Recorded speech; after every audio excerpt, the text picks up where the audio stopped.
ಏನು? ಭೀಷ್ಮ ಹುಟ್ಟಿದ್ದು ಒಂದು ಶಾಪದಿಂದನ? ಅದೇನ್ ಹೇಳು ಬೇಗ. ಭೀಷ್ಮ ಹುಟ್ಟಿದ್ದು ಒಂದು ಶಾಪದಿಂದಾನೆ. ಮಹಾಭಾರತದ ಪ್ರಕಾರ ಅಷ್ಟವಸುಗಳಿದ್ದಾರೆ. ಇವರನ್ನು celestial being or elemental god ಅಂತ ಕರೀತಾರೆ.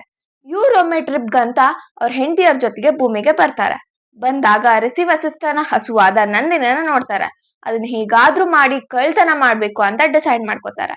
ಆಗ ಇದ್ರಲ್ಲೊಬ್ಬ ಧ್ರುವ ಪ್ಲಾನ್ ಪ್ರಕಾರ ಎಲ್ಲರೂ ಕಲ್ತು ಅದನ್ನ ಕಳ್ತನ ಮಾಡ್ಬೇಕು ಅಂತ ಚೆನ್ನಾಗಿ ಪ್ಲಾನ್ ಮಾಡ್ಕೋತಾರ.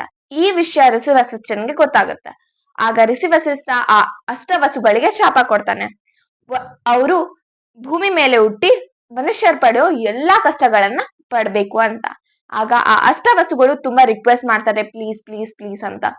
ಆಗ ಋಷಿ ವಸಿಷ್ಠ ಏನ್ ಮಾಡ್ತಾನಂದ್ರೆ 7 ಜನಕ್ಕೆ ಮನುಷ್ಯರಿಗಿರೋ 1 ವರ್ಷದ ಕಾಲ ಮನುಷ್ಯರಿಗಿರೋ ಎಲ್ಲಾ ಕಷ್ಟಗಳಿರ್ತಾವೆ. ಆದ್ರೆ ಒಬ್ಬನಿಗೆ ಮೀನ್ ಪ್ಲಾನ್ ಮಾಡಿರೋ ಧ್ರುವಗೆ ಅವನು ಭೂಮಿ ಮೇಲೆ ತುಂಬಾ ವರ್ಷಗಳ ಕಾಲ ಬದುಕಿರ್ತಾನೆ. ಬದುಕಿರೋವರೆಗೂ ಅವನಿಗೆ ಮದ್ವೆ ಆಗಲ್ಲ ಅಂತ ಶಾಪ ಕೊಡ್ತಾನೆ. ಅದಕ್ಕೆ ಗಂಗಾದೇವಿ ಈ ಅಷ್ಟವಸುಗಳಿಗೆ ಶಾಪ ವಿಮುಕ್ತಿ ಮಾಡ್ಬೇಕಂತ ನೀರಲ್ಲಿ ಮುಳುಗ್ಸಿ ಸಾಯ್ಸಕ್ ನೋಡ್ತಾಳೆ. ಆದ್ರೆ ಅವಳು ಬರೀ 7 ಜನಕ್ಕೆ ಶಾಪ ವಿಮುಕ್ತಿ ಮಾಡಕ್ಕಾಗುತ್ತೆ. ಒಬ್ರು ಬದುಕೇ ಇರ್ತಾರೆ. ಅವ್ರೇ ನಮ್ಮ ಭೀಷ್ಮ.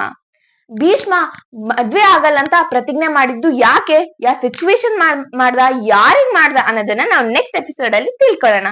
ಜೈ ಶ್ರೀಕೃಷ್ಣ.